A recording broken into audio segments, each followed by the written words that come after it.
Jai Jainendra, welcome to our monthly session of Jain Ratna Professional Forum.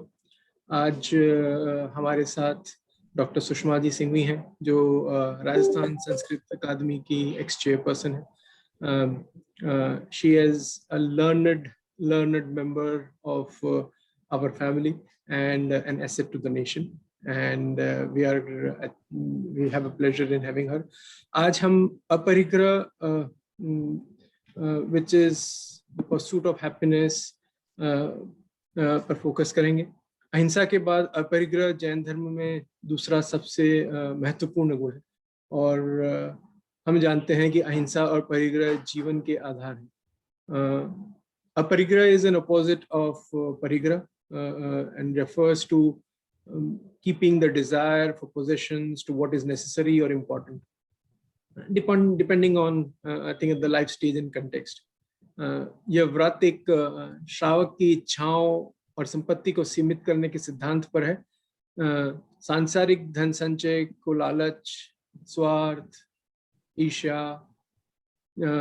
या बढ़ती वासना के एक संभावित स्रोत के रूप में माना जाता है और यह माना जाता है कि जीवित रहने के लिए पर्याप्त भोजन करना दिखावे अहंकार के लिए खाने से ज्यादा महान नहीं माना जा सकता, कि दिखावे अहंकार ज्यादा बड़े नहीं हो सकते.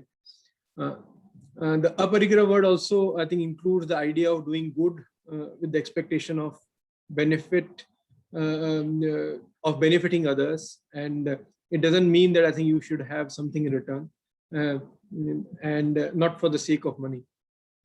Parigraha includes the results as well as intent. In other words, it means the attitudes of craving, possessiveness, hoarding. I think they all are things that have been acquired because of those attitudes.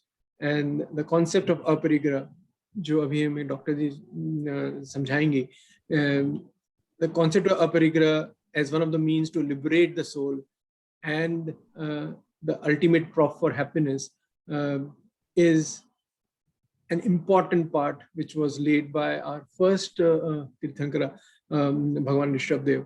And Sushma ji, over to you. A bit of a brief, if I were to have.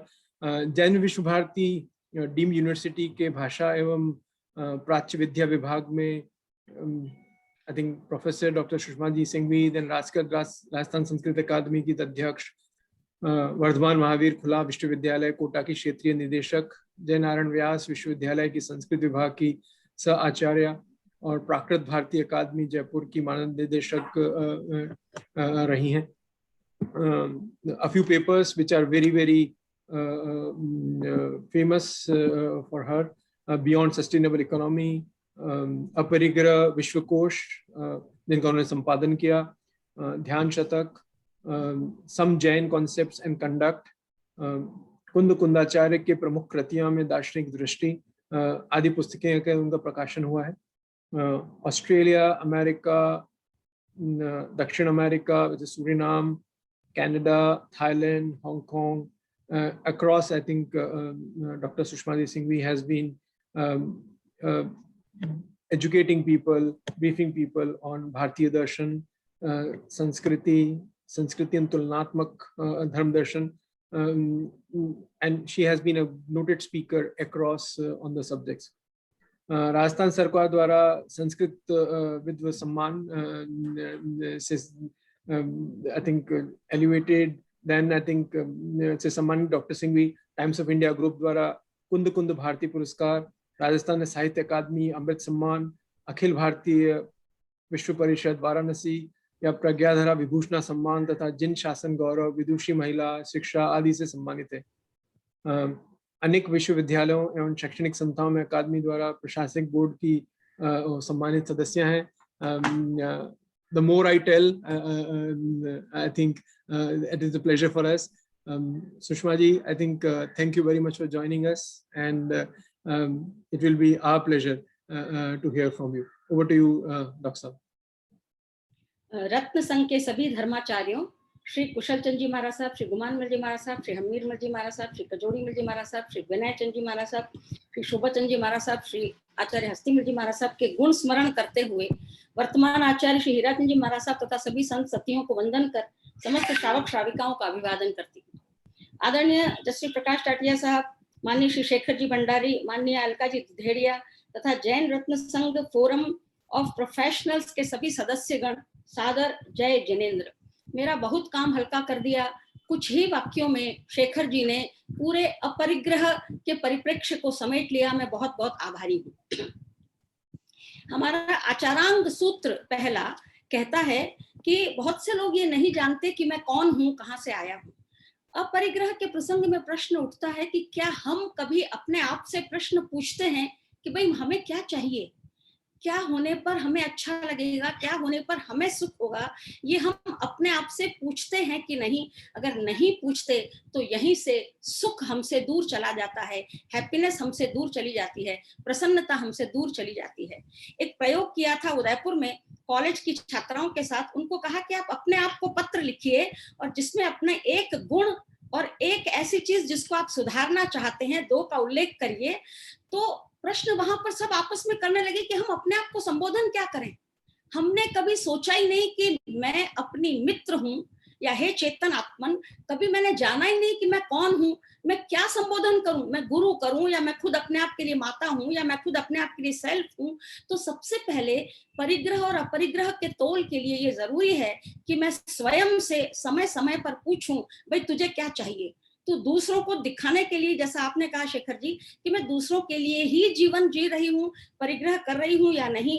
तो जो अपरिग्रह prop of happiness है वो शुरू होता है स्वयं के प्रति प्रश्न से। हम थोड़ा समय निकालें, कभी कभी अपने आप को पूछें कि मुझे क्या चाहिए, सचमुच क्या चाहिए।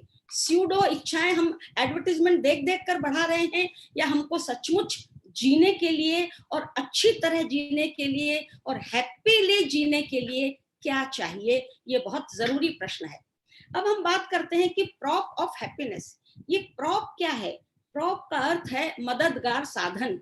मददगार साधन दो तरह से मदद करता है। क्षमता नहीं हो तो क्षमता ला देता है और क्षमता कम हो तो क्षमता बढ़ा देता है। एक मुहावरा है, अंधे की लाठी। अंधे को दिखता नहीं है लेकिन लाठी उसको देखने में मदद कर देती है। तो जो क्षमता नहीं है उसकी, वो लाठी ने उसकी क्षमता को ला दिया। और दूसरा हम कहते हैं बुजुर्ग की छड़ी। अब बुजुर्ग के पैर थोड़े कमजोर हैं, छड़ी की सहायता से वो पैरों में मजबूती आ जाती है। तो ये प्रॉप ऐसा साधन है कि जो हमको खुशी ला देता है। तो ये खुशी लाने वाला अपरिग्रह कैसे हुआ? हमें क्षमता नहीं है कि हम जान सकें कि हमारे भीतर ही अनंत ज्ञान, अनंत दर्शन, अनंत वीर्य, अनंत सुख पड़ा हुआ है। तो इसको नहीं जानने के लिए हमारी जो क्षमता है, इसको पैदा कर देगा ये अपरिग्रह। हम इस क्षमता को जान जाएंगे कि मेरे अंदर अनंत सुख है। और क्षमता का विकास कैसे करेगा कि मैं थोड़ा सुखी होता हूँ फिर दुखी हो जाता हूँ, न जाने परिग्रह में सुखी हो जाता हूँ, वास्तव में उसमें सुख नहीं। तो इस क्षमता की कमी को भी पूरा कर देगा। इसलिए अपरिग्रह को प्रॉप ऑफ हैप्पीनेस कहा है। तो मैं कहती हूँ कि प्रसन्नता, कुशलता या समृद्धि का सहायक साधन है अपरिग्रह। मैं ये बात अपने अनुभव के आधार पर कह रही हूँ। मैंने 4 साल DR मेहता साहब की कृपा से जो काम किया, मैं समझती हूँ कि आज मैं दावे के साथ कह सकती हूँ कि I am the happiest person on this planet. अगर ये बात आ जाए तो जीवन में और क्या चाहिए? कुछ नहीं चाहिए। तो ये समय की सीमा है। अब सबसे पहले जो ये है प्रोफेशनल्स का मंच। प्रोफेशनल्स हमने देखा कि किस प्रकार आप लाभ अधिक कमा सकें, इसकी ट्रेनिंग देना। लेकिन लाभ तो कमाएंगे, लेकिन लोभ कैसे कम करना, ये हमको इससे सीखना होगा। आपने कहा कि अपरिग्रह का मतलब परिग्रह नहीं। देखिए, निगेशन के 3 अर्थ होते हैं, संस्कृत साहित्य बताता है। अब जैसे किसी को घोड़ा तो मालूम है, कोई बच्चा घोड़े को तो जानता है लेकिन गाय को नहीं जानता, तो पहले उसको ऐसे भी समझाते हैं। संस्कृत में कहते हैं अश्वः अयम, ये अश्व नहीं है। इसका मतलब अश्व का अभाव नहीं है, गाय खड़ी है सामने, गाय को इंगित करके कहते हैं कि ये अश्व नहीं है। मतलब अ लगाना या निगेटिव लगाने का मतलब अन्य भी होता है, डिफरेंट। एक होता है, कोई कहता है अनुदरा कन्या, तो इसका मतलब उसके उदर या कमर है ही नहीं, ऐसा नहीं है, वो कमर लेस नहीं है, उसके पतली कमर है, कम है, परिमित है, सीमित है। तो निगेशन का अर्थ, अ का अर्थ सीमित भी होता है, और अ का अर्थ अभाव, तो हम समझते ही हैं, जैसे ज्ञान या अज्ञान, ज्ञान का अभाव, अज्ञान। तो यहाँ पर हमको ये देखना होगा कि ये निगेशन होने पर भी हम ये नहीं समझें कि अपरिग्रह का मतलब है कि हम तो कुछ रख ही नहीं सकते, हम तो साधन सामग्री नहीं रख सकते, तो फिर छोड़ो ही अपरिग्रह को, ये हमारे मतलब का नहीं, हम प्रोफेशनल्स हैं, हमको तो कमाना है, हमको विकास करना है। तो ये अपरिग्रह क्या गरीबी और बढ़ाने वाला और विकास को रोकने वाला है? नहीं, क्योंकि अ और परिग्रह दो शब्द हैं। तो यहाँ अ का मतलब है श्रावक के लिए सीमित करना, और साधु के लिए और श्रावक के लिए भी आसक्ति नहीं रखना। शरीर वगैरह इसको छोड़ तो नहीं सकते, परिग्रह रहेगा तो सही, शरीर भी परिग्रह है, छोड़ नहीं सकते, लेकिन उसमें आसक्ति नहीं रखना। और आसक्ति नहीं रखने के लिए क्या करना होगा? परिग्रह को सीमित करना होगा, और सीमित करने से भी आसक्ति हटेगी और आसक्ति हटने से सीमित होगा, दोनों परस्पर रिलेटेड है। अब प्रश्न उठता है, अ तो समझ में आ गया कि भाई सीमित करना, ये परिग्रह क्या है? आप सुनते हैं कि ग्रहण लग गया, तो ग्रहण लगने पर क्या होता है? उसमें जो सौंदर्य है, जो प्रकाश है, वो आवृत हो जाता है, क्षमता आवृत हो जाती है। ग्रह लग गए, उसको, उसका ग्रह का दोष दूर करो भाई, ग्रह लग गया, क्या हो गया? मतलब कहीं दोष आ गया। परे मतलब चारों ओर से। तो ये जो भौतिक मटेरियल है, पदार्थ हैं, ये हमको चारों ओर से जकड़ते हैं, चारों ओर से बांधते हैं, और ऐसा बांधते हैं कि हम समझते हैं कि वास्तव में हमारा व्यक्तित्व तो इन्हीं चीजों से बनेगा, और वो हमारी चेतना को बांध देते हैं, चेतना का प्रभाव हमारा खत्म हो जाता है। हम जो मेरा है उसको मैं समझने लगते हैं, मेरा शरीर, तो हम शरीर को ही चेतना या आत्मा समझने लगते हैं, इंद्रियां, बुद्धि, मन, इसी को समझने लगते हैं, घर, गाड़ी, बंगले, परिवार, पुत्र, इन्हीं को समझने लगते हैं। तो ये चारों ओर से जकड़ना, जो चारों ओर से जकड़ दे, उसको परिग्रह कहते हैं। वो मटेरियल है, मैं आगे बात करूंगी, मनोवैज्ञानिक बात करूंगी तब कि किस प्रकार इस मटेरियल में हम सेल्फ को डाल देते हैं, अपनी चेतना को डाल देते हैं। तो इस प्रकार परिग्रह का अर्थ है चारों ओर से जकड़ना। तो अपरिग्रह का अर्थ नो परिग्रह नहीं है, नो मटेरियल परिग्रह नहीं है, बल्कि उस परिग्रह को सीमित करना जो हमको जकड़ने वाला है। देखिए, जरूरत की चीज कोई रखता है तो कोई उंगली नहीं उठाता, किसी की जरूरत ज्यादा हो, ज्यादा रखे, कोई उंगली नहीं उठाएगा, किसी की जरूरत कम हो, कम रखे, कोई उंगली नहीं उठाएगा। शास्त्रों में कहा है कि दो तरीके हैं कमाने के, या तो कम कमाओ और कम ही खर्चो, और या बहुत ज्यादा कमाओ और बहुत ज्यादा वितरण करो, बांटो, लोक कल्याण करो। तो दो तरीके हैं। इसलिए हमको ये नहीं समझना है कि हम कमाए नहीं, आप खूब कमाओ, जितनी क्षमता हो उतना कमाओ। यहाँ आपके जो श्लोक कहा है, अजरामरवत प्राज्ञो विद्यामर्थम च चिंतयेत गृहीत इव केशेषु मृत्युना धर्मम आचरेत। While learning and while earning, one should think that I am not going to die. मैं अजर अमर हूँ, नहीं मरूंगा तभी तो कमा सकेगा, नहीं तो अब मर जाऊंगा, कहीं खाऊने तो मिल ही जाए, चल जाए अपना काम, तो कमा नहीं सकेगा। पढ़ने में अब मैं ज्यादा क्यों पढ़ूं, जल्दी मर जाऊं। तो पढ़ते समय और अर्जन करते समय ये समझे कि मैं अजर और अमर हूं, लेकिन मैं किसी भी समय मर सकता हूं, I can die just now. और इसलिए जो विद्या है, विद्या प्राप्त की है, उससे वैराग्य सीखो, विरत बनो, और जो धन कमाया है उसका वितरण करो। तो इसलिए कहीं देखिए, संपत्तियां रहेंगी, आज इस कमरे में है, कल दूसरे कमरे में होंगी, आज भारत में है, कल दूसरी जगह होगी, वो तो पदार्थ रहेंगे, परिग्रह रहे, यहाँ रहे या वहां, लेकिन परिग्रह पर आसक्ति नहीं रहे। ये नहीं हो, क्यों नहीं हो? ये संसार में सारी कायनात में हवा, पानी, बिजली, वनस्पति सबके लिए है, कोई रोक है? प्रकृति ने रोक लगा रखी है कि मैं भारत को तो दूंगी, दूसरे को नहीं दूंगी, कोई मुझे उपजाएगा तो अगर ये सारी चीजें प्रकृति ने सबको दी है, तो कोई अगर आप लोगों जैसे कोई थोड़ी सी मेहनत करके, थोड़ा समय लगाया, थोड़ा पैसा लगा दिया, थोड़ी मेहनत लगा दी, थोड़े वर्कर लगा दिए और कुछ उत्पादन कर लिया, तो इसका ये मतलब नहीं हुआ है कि उस उत्पादन के आप मालिक हो गए। आपने मेहनत की, उसमें दूसरों का भी सहयोग है, और मूल जो आपने रॉ मटेरियल जिस प्रकृति से लिया है, वो प्रकृति की चीजों के आप ट्रस्टी हो सकते हो, आप मालिक नहीं हो सकते हो। इसलिए जो सबका है तो वो केवल मेरा रहे या हमारा रहे, ऐसी भावना नहीं होना, यही अपरिग्रह है। और ऐसा जब अपरिग्रह होगा तो भारतीय संविधान की प्रस्तावना के जो 3 मूल स्तंभ है, समानता, सब समान है, जरूरत सबकी समान है। देखो इच्छाएं फर्क हैं पर जरूरत सबकी समान है। इस दृष्टि से समानता, स्वतंत्रता, सब स्वतंत्र रहना चाहते हैं, स्वतंत्र हैं, वस्तुएं भी स्वतंत्र हैं, उनका केवल उपयोग और उपभोग हो सकता है, वो आपकी नहीं हो सकती, आपका कंट्रोल नहीं हो सकता। आप जरूरत मुझे काम में ले लो बस, उनका अपना अस्तित्व है। और तीसरा बंधुत्व, कि हम एक दूसरे का उपकार करने वाले होते हैं। तो समानता, स्वतंत्रता और बंधुत्व, ये जो हमारे भारतीय संविधान की प्रस्तावना के स्तंभ हैं, ये भी इस अपरिग्रह दृष्टि से संपुष्ट होते हैं।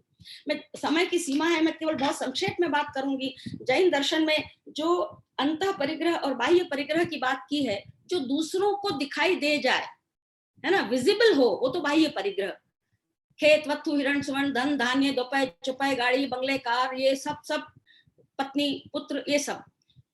और जो इनविजिबल है, मिथ्यात्व, शरीर आत्मा नहीं है, लेकिन मैं इसी के लिए सब कुछ, सब समय, श्रम इसके लिए खर्च कर रही हूँ, तो वो मिथ्यात्व है। या क्रोध, मान, माया, लोभ, कषाय, या नो कषाय, हास्य, रति, अरति वगैरह वगैरह।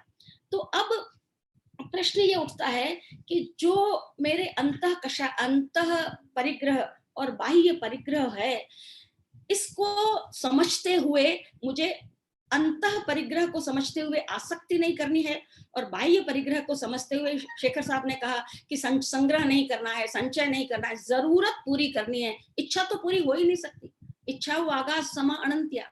अभी हम देखेंगे हमारी क्या मिथ्या धारणा है और कैसे। तो इस प्रकार आपने संक्षेप कर दिया था, लेकिन आपने सही कहा कि नॉन पॉजेसिव एटीट्यूड या non grasping, non hoarding, non covetousness, non greed, non accumulation, trusteeship, non selfish attachment, minimum consumption, minimising desires to fulfil needs only, ये सब अपरिग्रह है। और इसके अलावा खास बात क्या है, it is minimum dependency on material objects. अगर मैं एसी के बिना नहीं रह सकती तो एसी मेरा मालिक, मैं गुलाम। मैं क्यों नहीं सामर्थ्य डेवलप करूं कि मैं मालिक बनूं, कम से कम में जितनी जरूरत है उतने तक उसका उपयोग करूं। फिर it is the search of happiness not through material gains. It also means no misuse of power, influence and no exploitation. तो इसका अपरिग्रह का ये भी मतलब है कि मैं मटेरियल गेन से हैप्पीनेस प्राप्त करूं, ये बात मन में न लाऊं और न करूं, छोड़ दूं इस बात को, क्योंकि वास्तव में हैप्पीनेस मटेरियल में है ही नहीं ज्यादा। तो यहाँ मैं ये अब कुछ बातें बहुत संक्षेप करना पड़ेगा। एनीहाउ, प्रश्न ये है कि हम सुखी क्यों नहीं हैं। जब हम देखो, अपरिग्रह है साधु के लिए, श्रावक के लिए क्या है, उपभोग, परिभोग, परिमाण व्रत। उपभोग माने एक बार काम में ली जाने वाली चीजें, जैसे दूध, खाना पीना, ये सब। परिभोग मतलब बार बार वस्त्र, बिस्तर, गाड़ी, बंगला, ये सब। तो उपभोग परिभोग की सामग्री को सीमित करूं, या इसका दूसरा नाम है इच्छा परिमाण व्रत, जो अणुव्रत है, अपरिग्रह 5वां। तो इच्छाओं को सीमित करूं, इच्छा पूरी होती नहीं। फिर तीसरी बात यह है कि अपन ने आगे कहा दिग्व्रत, मतलब मेरी दिशाओं की भी सीमा कर लूं कि भाई इन दिशाओं से आगे नहीं जाऊंगा। फिर एक अपना होता है कि देशावकाशिक व्रत, कि देशों की भी सीमा कर लूं कि ठीक है, लिमिट, अब आपको 50 रखने हैं तो 50 देश रख लो, लेकिन फिर उसके बाहर जाओगे तो फिर अतिचार होगा। तो और इसके अलावा मैं ऐसे कार्य नहीं करूं, 15 कर्मादान जिसमें हिंसा हो, झूठ हो, चोरी हो, शोषण हो। तो कम से कम मैं जो कुछ अर्न करूं वो ईमानदारी से करूं, ज्यादा करूं तो ज्यादा वितरण करूं, और कम करूं तो कम उपयोग करूं, इस बात का ध्यान रखूं। अब मैं ये कह रही थी कि कुछ भ्रांत धारणाएं हैं जिसकी वजह से हम सुखी नहीं रह सकते। और वो भ्रांत धारणाएं क्या है, क्योंकि हम बात कर रहे हैं कि सुख कैसे मिले, है ना। तो क्या भ्रांत धारणाएं हैं जिससे हम सुख नहीं पाते और दुखी होते हैं। पहली भ्रांत धारणा, position defines what we are. Position defines what we are. हमारे पास जो है हम समझते हैं कि हमारा ये व्यक्तित्व है। भाई उसके पास 4 गाड़ी है, 4 बंगले, अरे भाई वो रईस है, उनको आगे बुलाओ साहब, उनको यहाँ बिठाओ भाई, उनको आगे बिठाओ, उनसे उनको कहो ये करेंगे। तो क्या हम अपने व्यक्तित्व को भौतिक परिग्रह से परिभाषित करते हैं। If possession defines what we are, this is our भ्रांति, ये अपनी भूल है, इस बात को भूल जाना चाहिए। अगर मेरे भीतर से चेतन निकल जाए तो मेरी आंखें बाहर से कितनी भी सुंदर हो देख नहीं सकती, मेरा बंगला कितना भी बड़ा हो उसका उपयोग नहीं कर सकता, मेरा पुत्र कितना ही समझदार हो कुछ नहीं हो सकता। आप इसलिए देखिए, पार्श्वनाथ के समय तक, तेबीस तीर्थंकरों के समय तक 4 महाव्रत थे। बहित्था दान विरमण में ब्रह्मचर्य भी सम्मिलित था और अपरिग्रह भी सम्मिलित था। बहित्था का मतलब होता है सचेतन परिग्रह, जिसको अपन सचेतन परिग्रह कहते हैं, सचित्त परिग्रह, जैसे पत्नी, पुत्र, नौकर, चाकर, गाय, घोड़े, ये सचित्त परिग्रह। और अचित्त परिग्रह जैसे जो हम समझ रहे हैं भौतिक चीजें, तो इन दोनों को मिला दिया था। मतलब उस समय आप कल्पना करो कि सजीव व्यक्ति भी इस प्रकार सबमिसिव होते थे, रखे जाते थे कि उनको परिग्रह माना जाता था। महावीर ने कहा कि इस बात को आगे, इस बात को बढ़ाना, क्लियर करना चाहिए। चंदन बाला को लेकर उन्होंने स्त्रियों की स्वतंत्र, उस पर भी ये कहा कि ऐसा कुछ नहीं कि वाइफ को आप कंट्रोल कर सकते हो, wife may be helpful to you, you may be helpful to wife, लेकिन दोनों का व्यक्तित्व अलग है। इसलिए उन्होंने कहा कि ब्रह्मचर्य, अब ब्रह्मचर्य में भी गृहस्थ के लिए ब्रह्मचर्य रहना नहीं रह सकता, तो उसके लिए यह है कि मैथुन विरमण व्रत, भाई अपने स्पाउस के साथ संतुष्ट रहो। इस विरमण माने रुकना, कम करना, विरक्ति करना, जितना कम हो सके करना।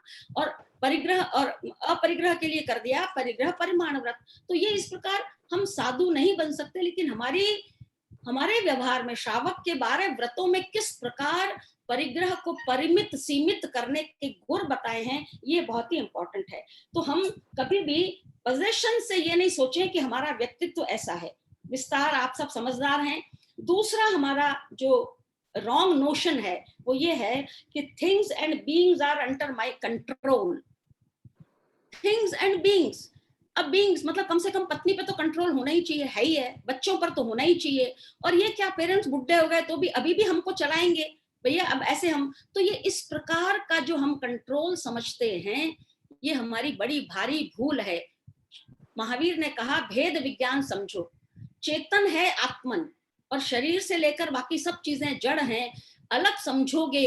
और इसके अलावा वस्तुएं जब अलग हैं तो व्यक्ति जो अलग है उनका स्वतंत्र अस्तित्व है, तो किसी भी प्रकार का शोषण उचित नहीं है। आप किसी को कंट्रोल नहीं कर सकते, आप किसी के सहभागी हो सकते हो, परस्परोपग्रहो जीवानाम, एक दूसरे का उपकार कर सकते हो, लेकिन अंडर कंट्रोल, नियंत्रण में नहीं रख सकते हो। क्या उसको आपके कहने से उसको भूख लगेगी? क्या किसी दूसरे व्यक्ति को भूख आप लगा सकते हैं? क्या किसी व्यक्ति को आप, यानी आप जब बेसिक जो आहार निद्रा भय में है वो भी नहीं कर सकते, आप कंट्रोल क्या करेंगे? अपना जीवन और मरण ही अपने कंट्रोल में नहीं है। हम क्या अपनी मर्जी से पैदा हुए हैं, या क्या हम अपनी मर्जी से मरेंगे? मरण आएगा तो संथारा ले लेंगे, वो बात ठीक है, लेकिन मृत्यु अपनी मर्जी से नहीं होगी, इसलिए कंट्रोल संभव नहीं है। तो ये स्यूडो रखने पर हम दुखी होते हैं। इस जो परिग्रह है वो दुखी इसलिए करता है कि हम समझते हैं कि ये मेरा है, वास्तव में मेरा जो है वो मैं नहीं हो सकता। तीसरा, एक्यूमुलेटेड वेल्थ इज प्रॉस्पेरिटी। हम क्या समझते हैं कि जो बहुत सारे परिग्रह वाला है वो समृद्ध है। एक्यूमुलेटेड वेल्थ, जिसके पास बहुत सारा संग्रह है, इस प्रॉस्पेरिटी, वही समृद्धि है। जरा सा इसमें बारीकी पर ध्यान दीजिएगा। सबको सब मालूम है, हम केवल चर्चा कर रहे हैं अपने आप को समझने के लिए। देखिए, समृद्ध वो है जो संपन्न है। संपन्न का मतलब कि भाई उसके पास सामग्री है, खाने को, पीने को, ओढ़ने को, रहने को, संपन्न है। अच्छा, संपन्न किसको कहोगे? जिसके स्कैरसिटी नहीं है, अभाव नहीं है, कमी नहीं है। ऐसा नहीं है कि वो धान की कमी से भूखे मर जाएगा, ऐसा नहीं है। पैसे की कमी से विद्या नहीं पढ़ सकेगा या इलाज नहीं करा सकेगा, ऐसा अभाव नहीं है, इसलिए वो संपन्न है। अब अभाव किसके नहीं है? किसके अभाव नहीं है? जिसके चाह नहीं है। अगर मेरे पास 1 करोड़ हो और मुझे और चाहिए तो अभाव हो गया। चाहिए मतलब मैं मांग रही हूँ, जो मांगता है वो तो अभाव में होता है, तभी मांगता है।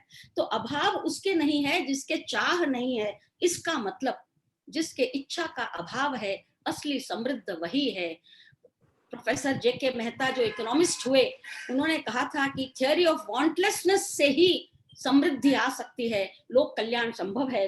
तो इसलिए ये हमारा जो स्यूडो कंसेप्ट है कि परिग्रह वाला समृद्ध होता है या एक्यूमुलेटेड वेल्थ इज प्रॉस्पेरिटी, इसकी वजह से हम सुखी नहीं हो पाते। इसको छोड़ेंगे तो हम सुखी हो जाएंगे। चौथी भ्रामक धारणा है हमारी fulfillment of desires give happiness, and तो fulfillment of desires give happiness कैसे, फोन ले लेना, fulfillment of desires happiness कैसे है?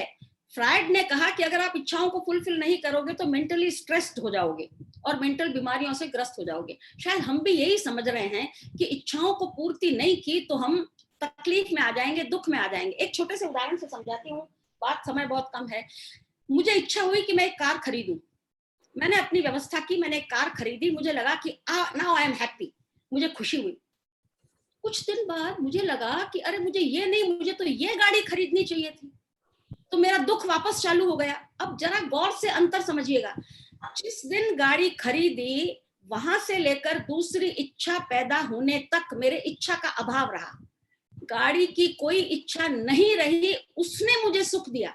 जीवन में जो भी हम बंगला बना के सुखी होते हैं, मतलब अब बंगले की इच्छा नहीं रही, तो कोई बना के इच्छा का अभाव करके सुखी होता है और कोई है उसमें संतोष करके, इच्छा पैदा नहीं करके, इच्छा का अभाव करके सुखी होता है। तो कुल मिला के तो सुख है इच्छा के अभाव में, इच्छा को बढ़ाने में नहीं। तो अगर हम ये भ्रांति दूर कर देंगे तो अपरिग्रह हमको सुखी कर देगा।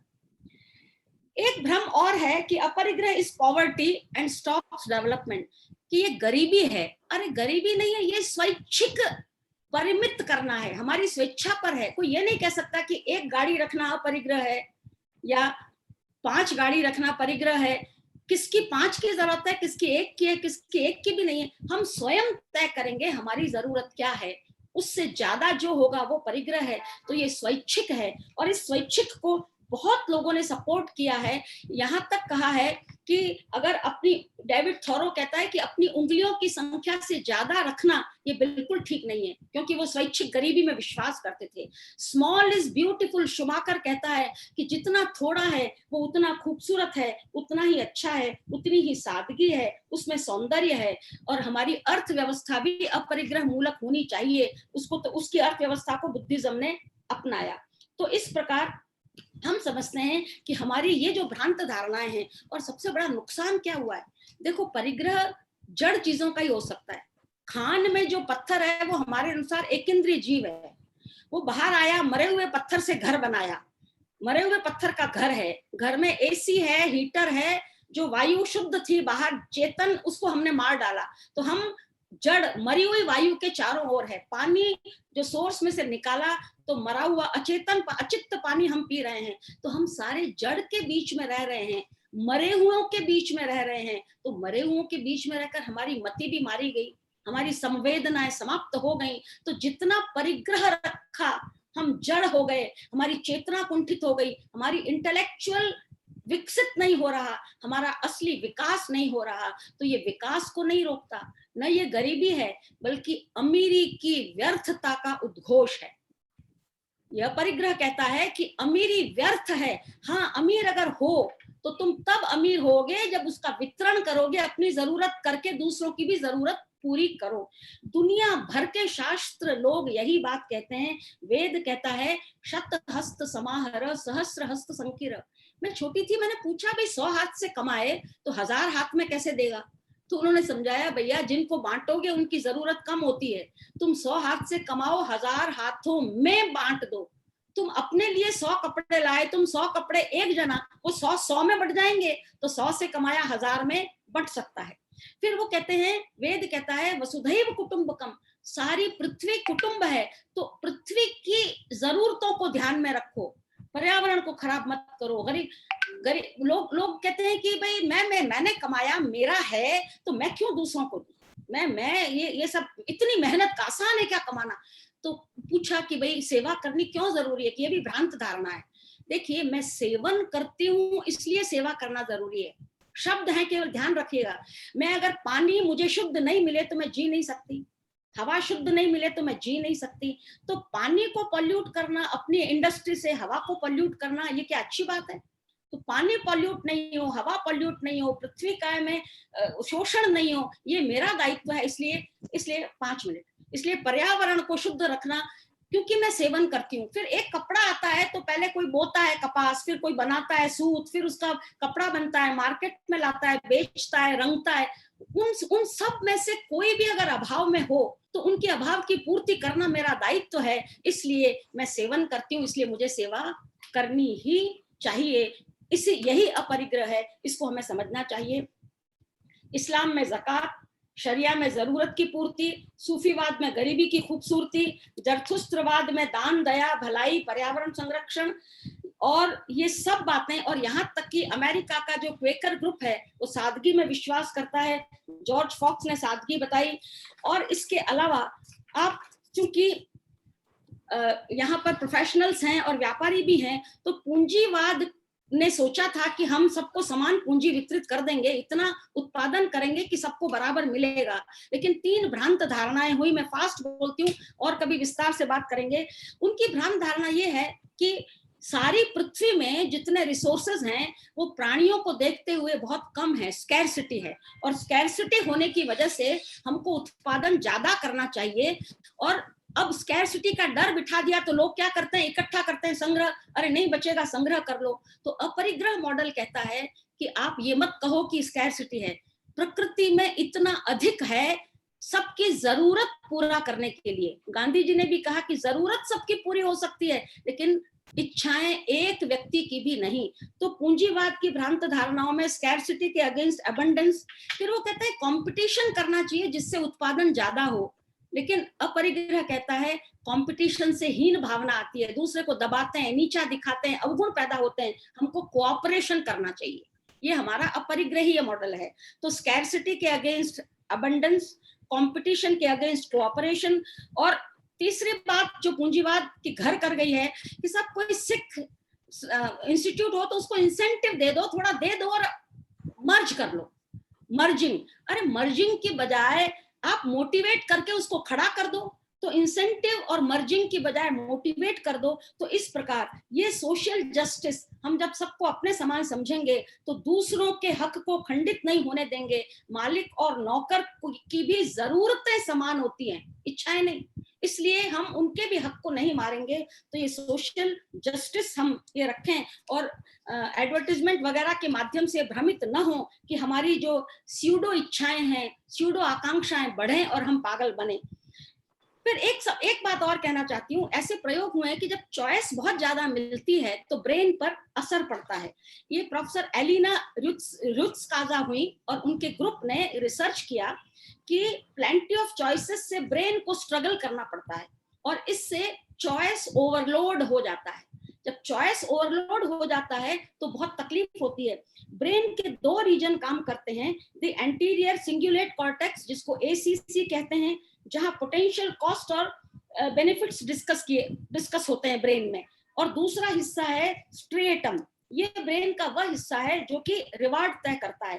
तो कुल मिलाकर अगर चॉइसेस रीजनेबल हो, इंटरमीडिएट नंबर हो, तब तो दोनों ये जो दोनों एरिया है ये सक्रिय होते हैं। और अगर बहुत कम या बहुत ज्यादा चॉइसेस हो तो ये एरियाज काम नहीं करते, ब्रेन पर बहुत असर होता है, जिसको इन्होंने नाम दिया प्लेंटी ऑफ चॉइसेस के लिए चॉइस ओवरलोड। तो हमको चॉइस ओवरलोड नहीं करना है प्लेंटी ऑफ चॉइसेस को लेकर। फिर अंत में मैं ये कहूंगी कि परिग्रह के मनोविज्ञान को समझना जरूरी है। हम क्या करते हैं, मेरा पर्स छिना, मेरा पर्स कोई छीन गया, मैं कहा मैं लुट गई। अरे भाई लुटा तो पर्स है, मैं कहाँ लुट गई, मैं तो पूरी जीती जागती खड़ी हूँ। तो मैंने क्या किया, अपनी चेतना को, अपने सेल्फ को पर्स में डाल दिया, पैसे में, घर में, संपत्ति में, पुत्र में, मित्र में, इसमें डाल दिया। तो इसको अमेरिका के मनोविज्ञान के जनक कहलाने वाले विलियम जेम्स ने कहा मटीरियल सेल्फ। हम लोग मटेरियल को सेल्फ का हिस्सा मान लेते हैं और इतने आसक्त हो जाते हैं कि मटेरियल के लूज होने पर ऐसा लगता है कि हम लूज हो गए और हम जैसे खाली हो गए, बिल्कुल ही हमारे कुछ रहा ही नहीं, तब हमारा सुख समाप्त हो जाता है। तो मटेरियल को चेतन मान लेने पर, अपनी चेतना का अंश समझ लेने पर हम दुखी होते हैं। इसलिए आसक्ति, लगाव, राग से बंधन होता है। जवाहरलाल जी महाराज साहब ने ठीक कहा कि तुम समझते हो तुमने धन को कैद कर लिया है तिजोरियों में। अरे धन समझता है कि हमने देखो कितने बड़े आदमियों को पहरेदार बना लिया है। तो ये समझने वाली बात है कि इस प्रकार ये पूछा कि मेरे को तो बहुत लगाव है, मैं इन चीजों को छोड़ नहीं सकती। तो उनको पूछा कि भाई तुम्हें तो लगाव है, इन चीजों को तुमसे लगाव है क्या? ये भी तो हमको समझना चाहिए। तो इस प्रकार परिग्रह को छोड़ना आसान हो जाता है। और सबसे बड़ी बात, पर्यावरण संरक्षण बहुत आवश्यक है। और अपने यहाँ तो एक इंद्रिय को भी जीव माना है ना, तो एक इंद्रिय को भी जीव माना, तो उसकी सुरक्षा बहुत जरूरी है। एक सिस्टम होता है कि ये पिरामिड ऐसे होता है कि आप सबसे डेवलप्ड हो तो आप कुछ भी कर सकते हो नीचे वालों का, एक इंद्रिय द्वेंद्रिय ये। लेकिन ये कंसेप्ट वेस्टर्न हमारा नहीं है, वेस्टर्न है। हमारा कंसेप्ट ये है कि हम चूंकि डेवलप्ड हैं, हमारी जिम्मेदारी है कि नीचे वाले सभी की सुरक्षा करें, उनकी जरूरतों का ख्याल करें। ये हमारी भारतीय संस्कृति कहती है। तो हम पर्यावरण संरक्षण भी अगर अपरिग्रही होंगे तभी करेंगे, दूसरों का शोषण नहीं होगा, दूसरों की कमी नहीं आएगी, तभी हम कर सकेंगे। और इस प्रकार हमारी जीवन शैली में तो अपरिग्रह सिखाता है श्रावक के 3 मनोरथ। वह दिन धन्य होगा जब मैं अपने अपरिग्रह को सीमित करूंगा, वह दिन धन्य होगा जब मैं परिग्रह से श्रावक व्रत अंगीकार करूं या और आगे बढ़ के साधु के व्रत अंगीकार करूं, या वह दिन धन्य होगा जब संलेखना संथारा लेकर अपने जीवन को, शरीर को छोड़ूं। तो हमारा अपरिग्रह से जीवन ही सही नहीं होता, बल्कि मरण भी सही होता है, मृत्यु भी सही होता है। तो कुल मिलाकर मैं इतना कहना चाहूंगी कि अपरिग्रह और परिग्रह परिमाण व्रत, उपभोग परिमाण व्रत, देशी व्रत, देशावकाशिक व्रत, इच्छा परिमाण, ये मर्यादा सर्वत्र सुख देती है। स्वामित्व का विसर्जन और ट्रस्टीशिप का सिद्धांत अगर हम अपना सके तो it opens the gate of social justice. अगर हम संग्रह का अभाव कर सके तो ये इकोनॉमिक सिक्योरिटी का सुख देगा। और अगर हम स्वार्थ रहित अनासक्ति अपनाएंगे तो निश्चय ही एक्सप्लॉयटेशन का अंत होगा। इस प्रकार व्यक्ति, समाज, राष्ट्र, विश्व सुखी होगा। इसलिए मैं कहती हूँ अपरिग्रह प्रॉप ऑफ हैप्पीनेस। बच्चों में शुरू से ये संस्कार डाला जा सकता है। कैसे? अरे भाई तूने उसका कपड़ा क्यों पहन लिया, तुम उसकी चीज छोड़, उसकी मेरी नहीं। तुम ये कहो कि भाई तुमने लाल शर्ट ले आओ तुम पहनने के लिए, तुम ये वाली चप्पल ले आओ। उसको वस्तु को वस्तु बोलो, मेरी या तेरी मत बोलो। ये तेरी है तू रख ले, ऐसा मत बोलो। ये तेरे खाने के लिए काम आएगी तू रख ले, ये तेरे स्कूल में जब तुझे जरूरत होगी तो एक्स्ट्रा रख ले, एक पेन काम आएगा। तेरा है किसी को देना मत। तेरा मेरा क्या है, वस्तु है। उसको वस्तु को वस्तु समझाओ तो वो बच्चा जीवन पर्यंत परिग्रह का परिमाण कर सकेगा। तो इस दृष्टि से और इकोनॉमिक मॉडल के अनुसार भी हम अपनी मूल आवश्यकता की पूर्ति जब प्रकृति, पानी, वनस्पति इनसे करते हैं तो हमने जो उत्पादन किया है वह भी सबके लिए हो, उसके लिए हम अपनी ये नहीं करें। और देने में जो आनंद है उसका अनुभव लें। जब हम जिस चीज को हम देते हैं वो उतना ही स्वतंत्र होते हैं, बाकी तो हम परतंत्र होते हैं, पूरे टाइम टेंशन में होते हैं उसका क्या होगा। उसने वो बांध देता है हमको परिग्रह। तो बंधन से मुक्त होना हो, स्वतंत्र रहना हो और स्वतंत्रता में सुख है तो निश्चय ही हमको परिग्रह को परिमित करना होगा। अंत करती हूँ कि गरीब मजदूर नहीं अपनी पुड़ा खोल के रोटी खा रही है और खाते खाते किनारे आज एक मैंने पढ़ा था राजस्थान पत्रिका में, किनारे कौवे के लिए डाल रही है, फिर जब पानी पीने गई तो पानी 2 चुल्लू में लाई और पेड़ को सींच रही है। अपनी जो है उसमें से दे रही है। हम अपने पास कितना है जो दे रहे हैं, कितना। मुसलमानों ने कहा कंपल्सरीली 40% देना चाहिए, हम क्या कंपल्सरीली कर रहे हैं ये हमको देखना होगा। और हमको ये भी समझना होगा कि every minute if you are angry you lose 60 seconds happiness. अंतर कुछ नहीं है, 1 मिनट। लेकिन वो 1 मिनट का आपको तो लगेगा मैंने तो 1 मिनट गुस्सा किया, लेकिन वो आपको 60 सेकंड तक, मतलब आपकी खुशी को ऐसा लगेगा जैसे प्रोलॉन्ग्ड रोक दिया हो। तो हम किस प्रकार समय को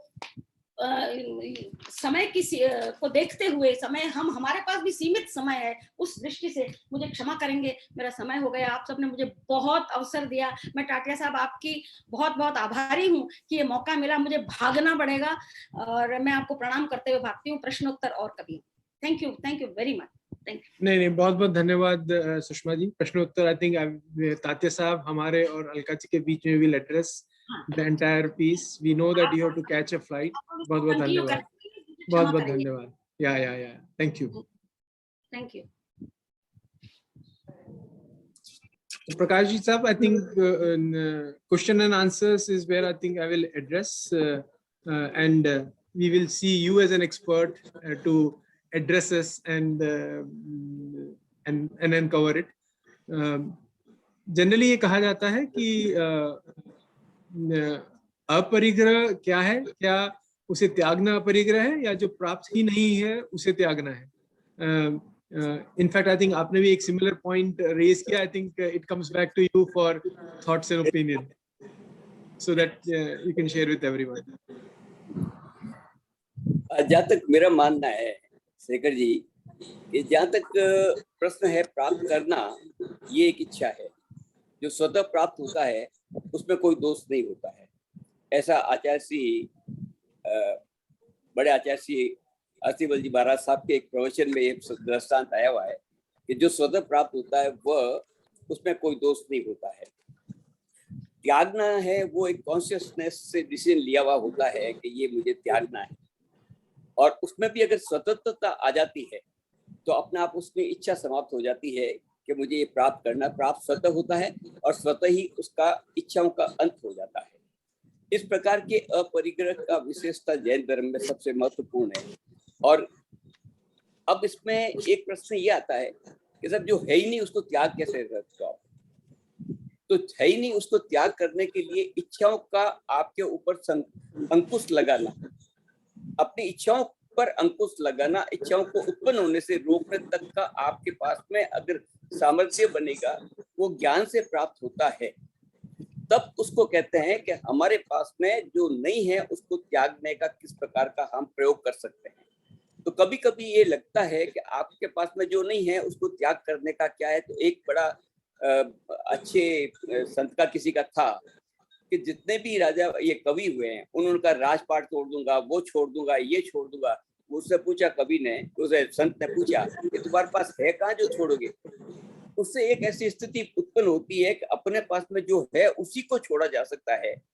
लेकिन सब कॉन्शियस में अगर आप दिमाग लगाकर विचार कर अगर सोचे जो स्वतः प्राप्त हो रहा है उसमें से कौन सा मुझे ग्रहण करना है, कौन सा मुझे प्राप्त करना है, यह भी एक प्रकार का उत्कृष्ट प्रकार का एक अपरिग्रह है।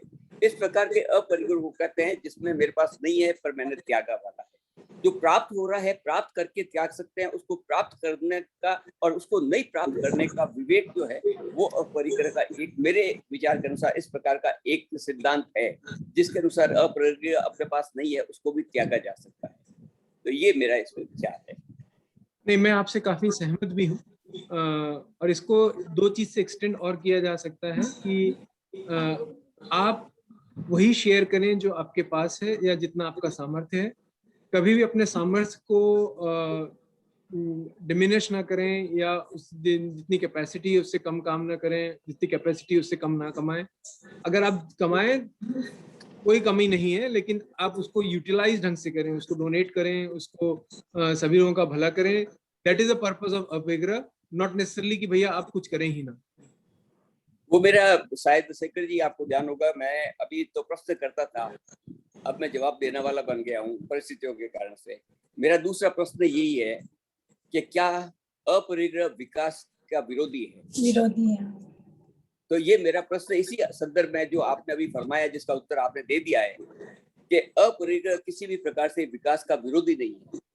आपके पास में आपकी अपना सामर्थ्य का समर्पण कर देना और सामर्थ्य को छोड़ देना अपरिग्रह नहीं है।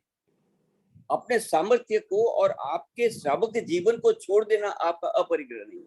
श्रावक होते हुए श्रावक का सामाजिक कर्तव्य की पालना करना अपरिग्रह नहीं है। सामाजिक जीवन की पालना करते समय जो आप प्राप्त करते हैं उसका आपको डिस्ट्रीब्यूशन आना चाहिए, ये अपरिग्रह।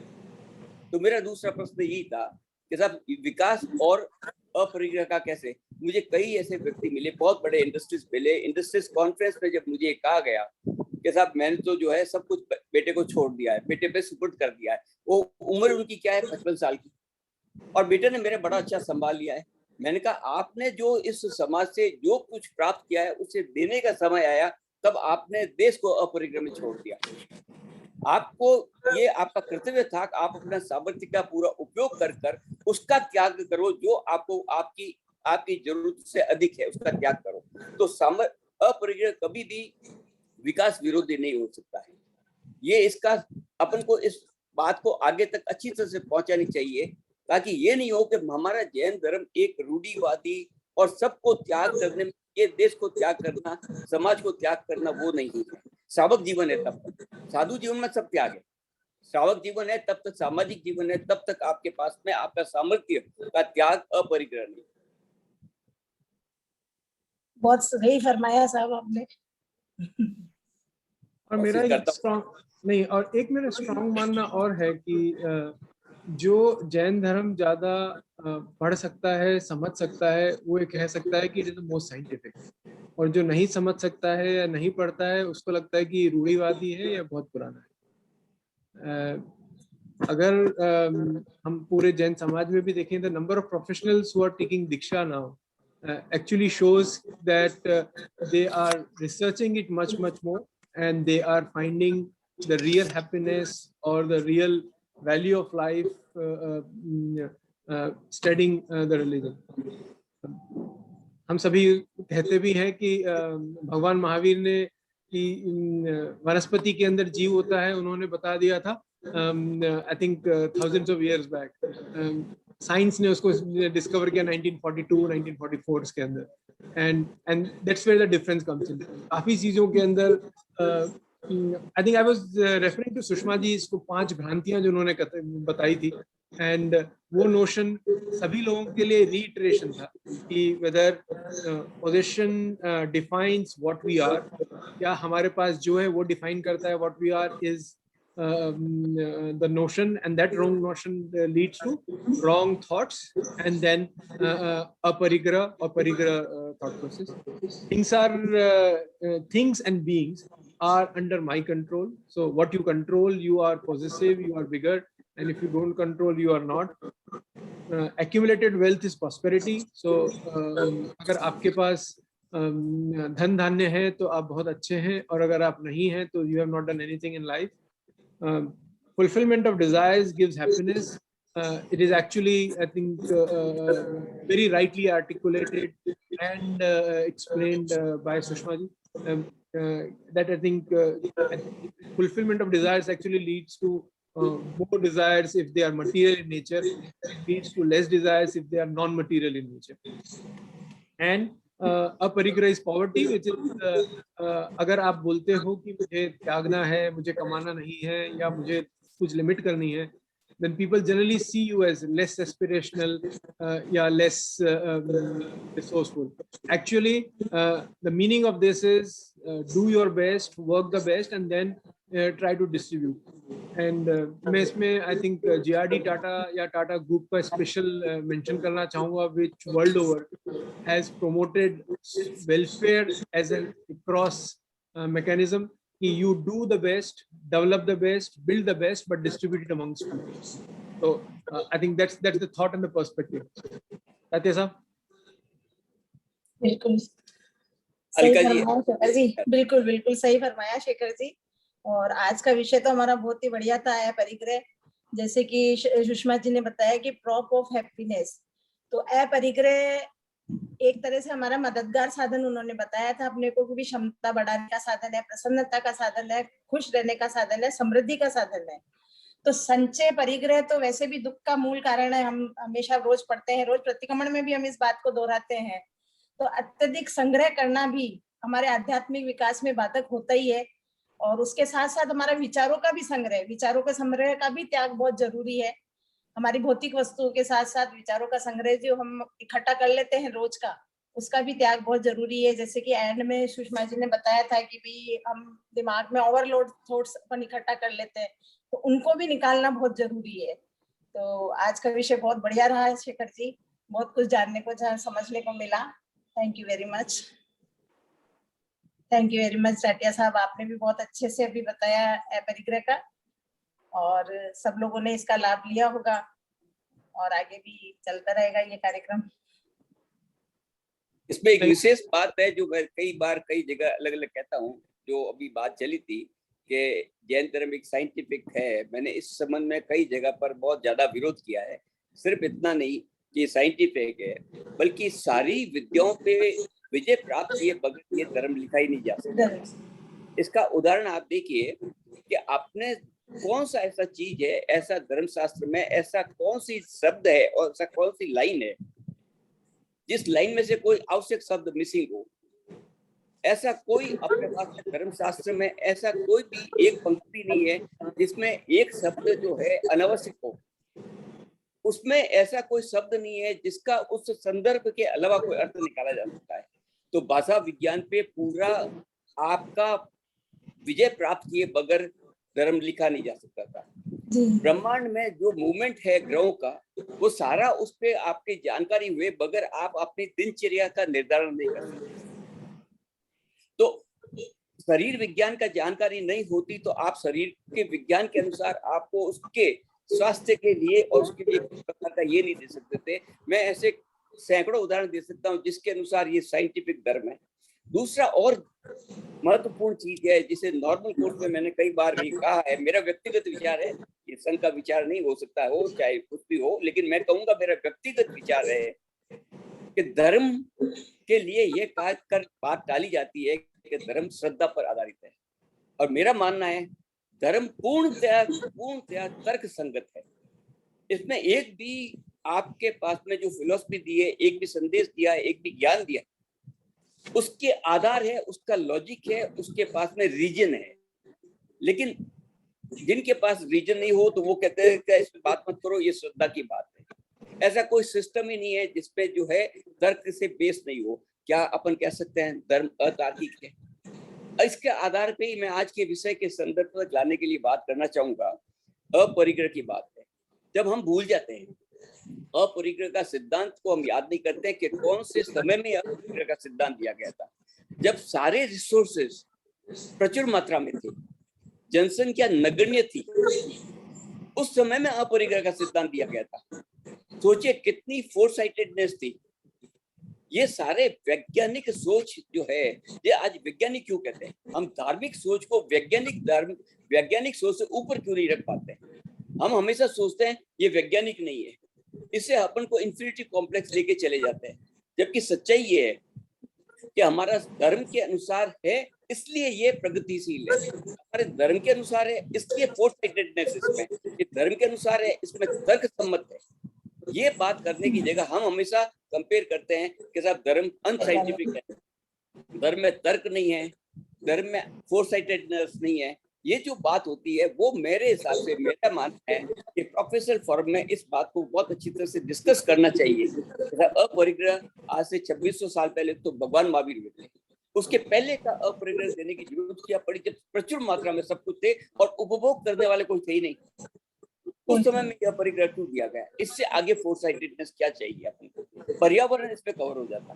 तो ये सारी जो है, हालांकि मैं आज सॉरी शेखर जी मुझे क्षमा करेंगे, जब बोलने का कहते हैं तो रुकना भी तो कहना जरूरी आपके लिए। No, sir, continue, sir. Please. I think these all are very informative and your experience as well as your thoughts are very important for all the professionals. Please, sir, continue.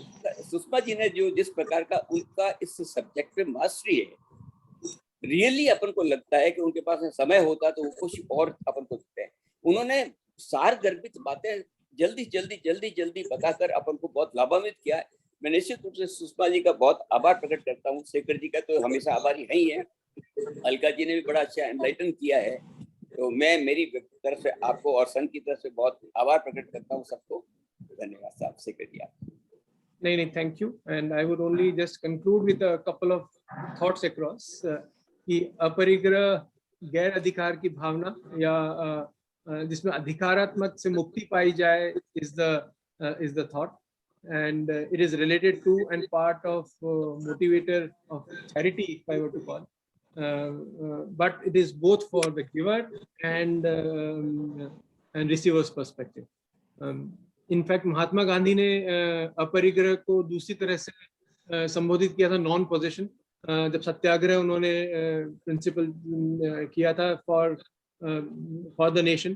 It was a philosophical system, I think, based on various religions and philosophical traditions, I think originating in India, and then it resulted into non-violent resistance of the Britishers. Also, I guess self-restraint is also to be away from the greed and handle your own material things. The whole objective is not to hurt, not to kill, not to destroy, other human beings, whether in thought or in action. Many times we think only action is what the current material world is. It also comes a lot to our thought. आप सभी का बहुत बहुत धन्यवाद. Thank you very much for being here. And as I hear across and take the questions across, it has been, I think, a great lesson from Sushma ji. I only take one line out at the end, that if you are intelligent and you want to remain intelligent over a period, if you want to have a lot of abundance, a lot of happiness, aparigraha is a principle which should be analyzed and studied in depth by each one and practiced in life. So thank you. Thank you very much. Thanks for joining. Thank you, Shekhar. Thank you. Thank you. Jai Jai.